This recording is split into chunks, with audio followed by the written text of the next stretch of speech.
For a relationship to be successful, it doesn't have to last forever. The other day I was on a phone call with a former client who was just, catching me up to speed with the last 6 months or so of her life. Very excited, lots of changes. This is a woman who, a year plus ago had gone through a very difficult divorce, very painful. And now she's redesigned her life, new romance, a lot of good things going on. But what struck me odd in the conversation, there was a moment when she spoke about her failed marriage. And, I asked her, I said, if this is the marriage that got you to where you are today in this place of authenticity and a beautiful relationship and personal power, how can that be a failed marriage?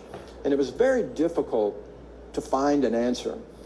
And what eventually it came down to was this whole concept that many of us were raised on, which is till death do us part. A lot of us have even said it in front of a priest or in front of a preacher or in front of our family, in front of a judge, till death do us part. And it's really an odd thing to say that I'm going to get into anything until I die, because that might mean until it kills me. So one of the things I've learned over the years in this course of life mastery is that it would be much more beneficial if we looked at our romantic relationships as going into a program of higher education. If I'm going to get a doctorate degree, like I got mine in chiropractic many years ago, or someone might get in medicine or dentistry, you're going to have to study a lot. And you're going to have to go through various degrees of education. And so one of the first things you're going to have to go through is university. And, the first couple of years of university is usually really enjoyable, just like the first couple of years of marriage.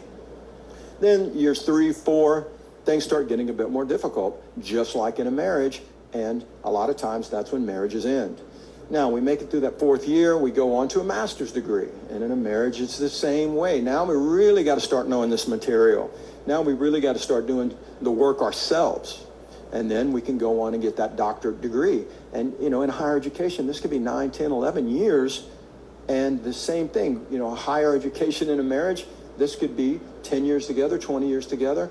But there may come a moment when it's time to end studies in that program and move on to the next course. And that does not mean that you have failed. It may mean that the cycle has just ended. And I know this because I lived this.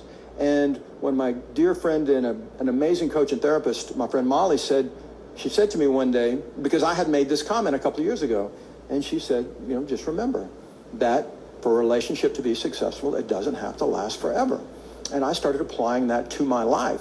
And when I started applying that to my own life, I realized that I've had many, many, many successful relationships.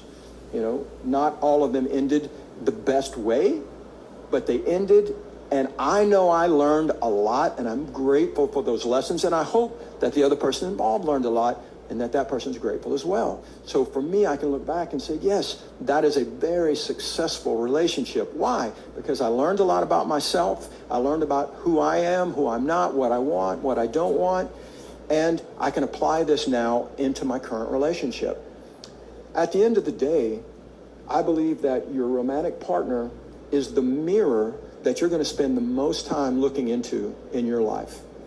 And your romantic partner is only reflecting back to you things that are inside of yourself, inside of your heart. So today's drop-in is, I want you to look at your relationship. I want you to look at your current relationship, and I want to look at your past relationships, especially if you've gone through divorce.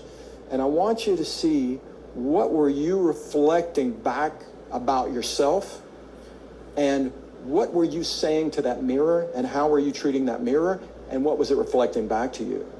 And with that in mind, I want you to think about your current relationship if you're in one, and if you're not, if you get into another relationship, think about, what is it that you would like to have reflected back? What is it that you want to see in the mirror as the best version of yourself? What do you want to hear yourself saying as you reflect in that mirror? If you start saying that today, if you start telling that mirror today how beautiful it is, how smart it is, how proud you are to have that mirror in your life, the joy that that mirror brings to be in your space, that's the reflection that you're going to start to get back in your life. So go Give it a shot. This is today's drop-in. I'm the Wisdom Surfer, dropping in on life.